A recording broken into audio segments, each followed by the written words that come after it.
ఈ మధ్య కాలంలో మిల్క్ వద్దని చెప్తున్నామండి ఎక్కువ. ఓ మిల్క్ తాగమని చెప్తారు కదండి. అవునండి, ఏ మిల్క్ సేమ్ ప్రాబ్లం అండి. Quality of milk, packet milk వద్దండి. ఎందుకంటే ప్యాకెట్ లో వచ్చే ఒకటి ప్లాస్టిక్ వల్ల వచ్చే మైక్రో ప్లాస్టిక్ మొత్తం అది ఎండోక్రైనల్ డిస్రప్టర్స్ అంటారు. అంటే మన హార్మోన్ సిస్టమ్ ని డామేజ్ చేసేది. రెండోది అసలు ఆ గేదెకి లేదా ఆవుకి ఏమైనా హార్మోన్స్ ఎక్కించి అది జనరల్ గా పాలు ఎప్పుడు వస్తాయండి? ఆఫ్టర్ డెలివరీ వస్తాయి. అది ఇంకా వాళ్ళ బిజినెస్ కోసం అది కంటిన్యూస్ గా పాలు ఇస్తూనే ఉంది అనుకోండి, అది ఏ హార్మోన్ ఎక్కిస్తే వచ్చిందో ఆ హార్మోన్ కూడా మనలోకి వచ్చేస్తూ ఉంటుంది.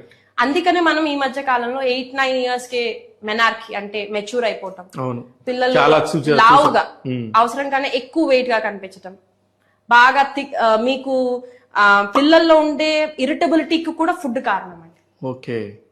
ఎందుకంటే మన మైండ్ బాడీ ఈ రెండు కనెక్ట్ అయ్యేది గట్ ద్వారా. అందుకనే మన గట్ ని సెకండ్ బ్రెయిన్ అంటారు. అవును, మీరు లాస్ట్ టైం చెప్పారు. అవునండి, మన గట్ అనేది సెకండ్ బ్రెయిన్. ఇక్కడ ఉండే సెక్రీషన్స్ అన్ని కూడా మన బ్రెయిన్ తో ఇంటరాక్ట్ అవుతూ ఉంటాయండి. మన బ్రెయిన్ అనేది మన మైండ్ కి మెయిన్ సీట్. సో మన మైండ్ అనేది మన గట్ ఎట్లా అయితే మన గట్ మైండ్ ని ఎఫెక్ట్ చేస్తుందో మైండ్ గట్ ని కూడా ఎఫెక్ట్ చేస్తుంది.